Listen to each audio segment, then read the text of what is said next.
Hola a todos, esto es la Biblia en casa y el versículo correspondiente a las lecturas del tercer domingo de Adviento, día 11 de diciembre de 2022, es el siguiente. Hermanos, tomad como modelo de resistencia y de paciencia a los profetas que hablaron en nombre del Señor. Santiago 5:10. Bueno, pues otra vez tenemos la carta de Santiago. Ya hemos visto varios versículos de ella. El primero, uno que a mí me gusta mucho, el 1:21. Por eso, desechad toda inmundicia y carga de mal que os sobra y acoged con docilidad esa palabra que ha sido injertada en vosotros y es capaz de cambiar vuestras vidas. Y también vimos el capítulo 4, versículo 3. Pedís y no recibís, porque pedís mal, con la intención de satisfacer vuestras pasiones. A mí la Carta de Santiago me gusta mucho porque creo que refleja muy bien la teología y el pensamiento de las primeras comunidades cristianas. Por ejemplo, en esta carta es donde está atestiguada la práctica del sacramento de la unción de enfermos, al final de su capítulo 5, ya casi al final de la carta. Y este versículo pertenece ya prácticamente al final de la carta y está repitiendo continuamente en todo este final del capítulo 5 la palabra paciencia.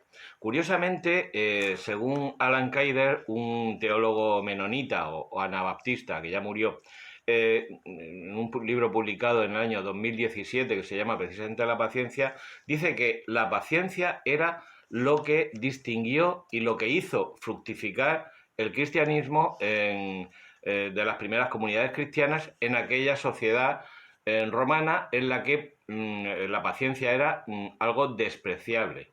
Eran los tiempos del carpe diem, es decir, la vida es corta, hay que aprovecharla, etcétera, que se parecen sospechosamente a los tiempos actuales.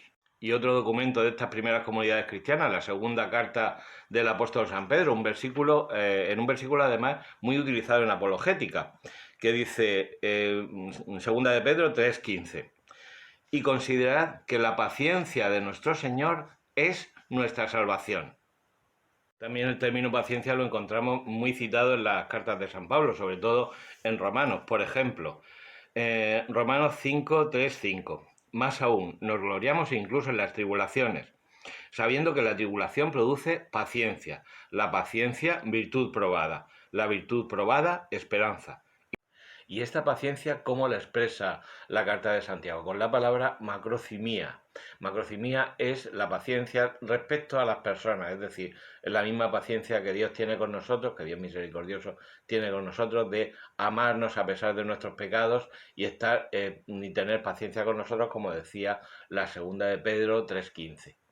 Pero en los versículos 3-5 del capítulo 5 de la carta a los romanos, San Pablo utiliza otro término que es hipómone.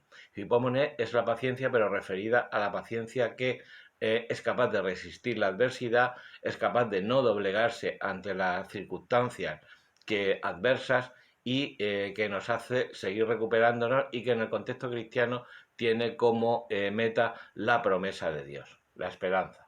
Pero aún hay más, para que veamos que el autor de la Carta de Santiago, por lo menos el redactor de la Carta de Santiago, es un griego culto.